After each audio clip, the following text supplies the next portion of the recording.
High friend, welcome to my channel my simple daily routine. আশা করি তোমরা সবাই ভালো আছো, আমিও ভালো আছি। তো আমার মেয়ে খাওয়া দাওয়া করে স্নান টান করে খাওয়া দাওয়া করে স্কুলে গেল। মেয়ের এক্সাম চলছে। তো এই যে মেয়ের স্কুল দেখো, আমার ফ্ল্যাট থেকেই দেখা যাচ্ছে মেয়ের স্কুলটা। আজকে আমি মাছের ঝাল বানাবো স্পেশাল ভাবে। কীভাবে বানাবো তোমরা দেখতে থাকবে। আর আমার মেয়ে মাছের ঝাল পছন্দ করে না বলে সে মাছ ভাজা খেয়ে স্কুলে গেছে।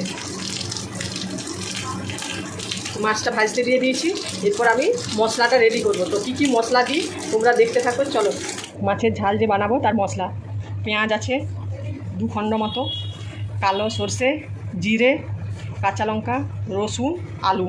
এবার তোমরা ভাবছো হয়তো যে আলুটা আবার কেন, মাছের ঝালে কেউ আলু দেয়? কিন্তু এটাই তো স্পেশাল।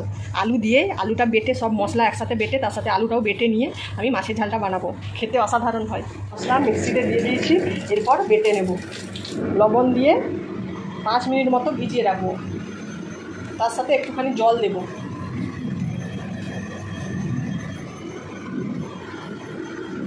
একটুখানি জল দিয়ে ভিজিয়ে রাখবো।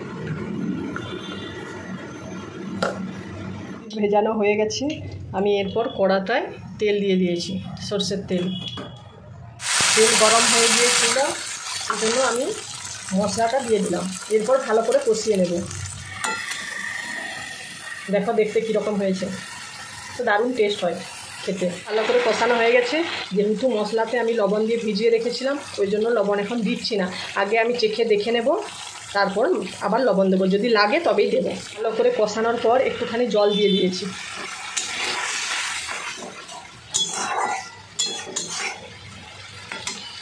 খেতে অসাধারণ টেস্ট, খুব ভালো লাগে আমাদের, সবাই খেতে ভালোবাসে। দেখতে দেখো কি সুন্দর হয়েছে।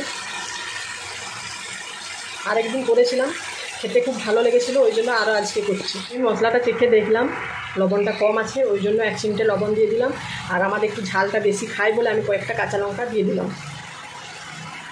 দেখো কীরকম হয়েছে।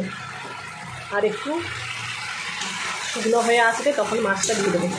জলটা মরে যাওয়ার পর আমি মাছটা দিয়ে দেবো। তো মাছটা দিয়ে দিলাম। আর খেতে অসাধারণ টেস্ট হয়েছে। তোমরাও এইভাবে বানিয়ে নিতে পারো, বানিয়ে দেখতে পারো, সুন্দর খেতে হয়েছে। তো আগেও একবার বানিয়েছিলাম, ভালো লেগেছিলো, ওই জন্য আজকে বানালাম। আজকেও খেতে খুব সুন্দর হয়েছে। তো চলো, সবাই ভালো থেকো, সুস্থ থেকো। আর আমার ইউটিউব চ্যানেলটা সাবস্ক্রাইব করো, লাইক কমেন্ট শেয়ার অবশ্যই করবে। সবাই পাশে থেকো, সাপোর্ট করো। আরও নতুন নতুন রান্না ভিডিও নিয়ে আমি আসবো, তোমরা দেখতে থাকো। বাই।